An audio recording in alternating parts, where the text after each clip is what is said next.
least I was because of my personal experience. So soon after that trip, Florida Realtors hired me.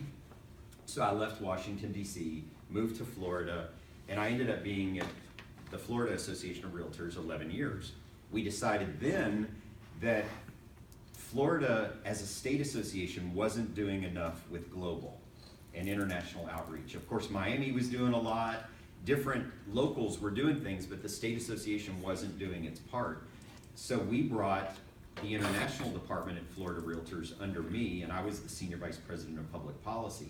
I saw this great connection again between what you could do in advocacy and what could happen in global and economic development. To me, all these things fit together. So the reason this happened, though, was that when I get to Florida, this guy you've probably heard of, Jeb Bush, was the governor. Jeb Bush came to me and said, okay, until the day I became governor, I was a commercial realtor. And I was a member of your association. And I had to give that up to be governor. So here he is governor, and at this point he had been governor 2 or 3 years.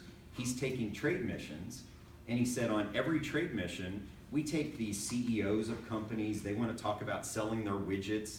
You know, we're helping them promote Florida or their product to the world. But what every CEO, every person he talks to in every country wants to talk about is real estate. Because there's no economic development deal that doesn't involve real estate.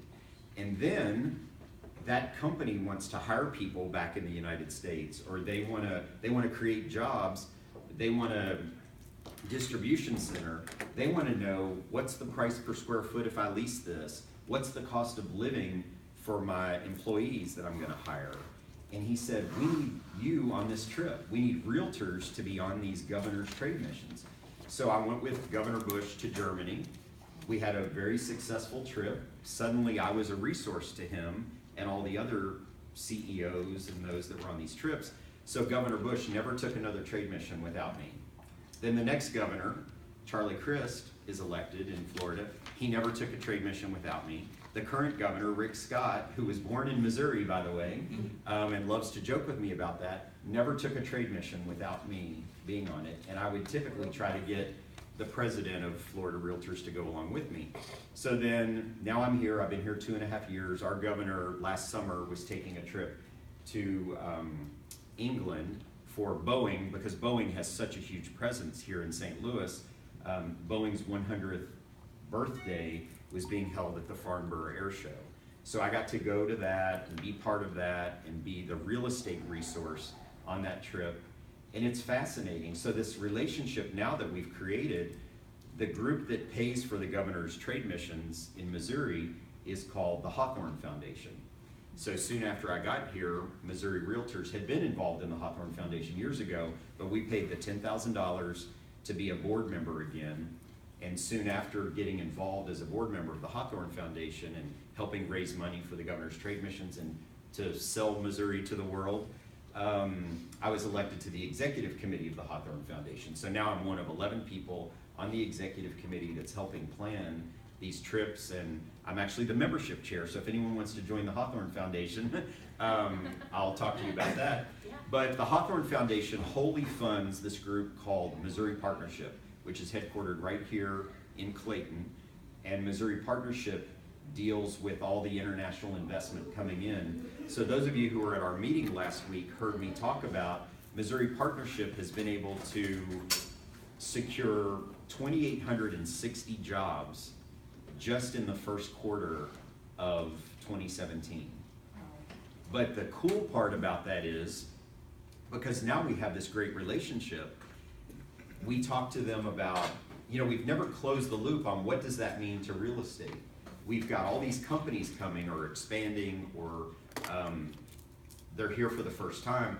What does that mean? So they were able to put, for me, on paper, what all those jobs meant in real estate, commercial real estate terms, by the square feet that equates to in new lease space, the square feet that equates to in space that's going to be built to house these companies.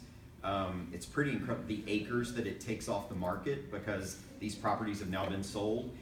And it's incredible, the hundreds of thousands of square feet of commercial, industrial, office space that these 2,860 jobs will take. And that's before we even start talking about the housing that will be sold to the people that are taking those jobs. So that's my story of how economic development, global, and advocacy come together, because my work with the governor helps us on all of the other issues that we want to work on, whether it's short-term rentals or tax reform. You know, when you travel with the governor, you get a relationship with them that you wouldn't have otherwise. So it's pretty exciting to me to be able to lead this effort for Missouri Realtors. And I hope that if you have any questions that I can answer those. And I just appreciate the opportunity to be here. I took the CIPS course last summer in Chicago, so I'm wearing my pin that you will all get very soon when you finish your course. So I'm happy to be one of you. We have some great ideas. Donna yesterday had the idea of us creating a community on the landing just for all of our CIPS designees, so that we can communicate with each other in our own community, which will be great to share ideas. And then I'm eager to work with the St. Louis Realtors to create a new global council. That's something that we've been talking to NAR about. And so we're eager to maybe take this to a whole new level, and having all of you with the CIPS designation will help us with that. So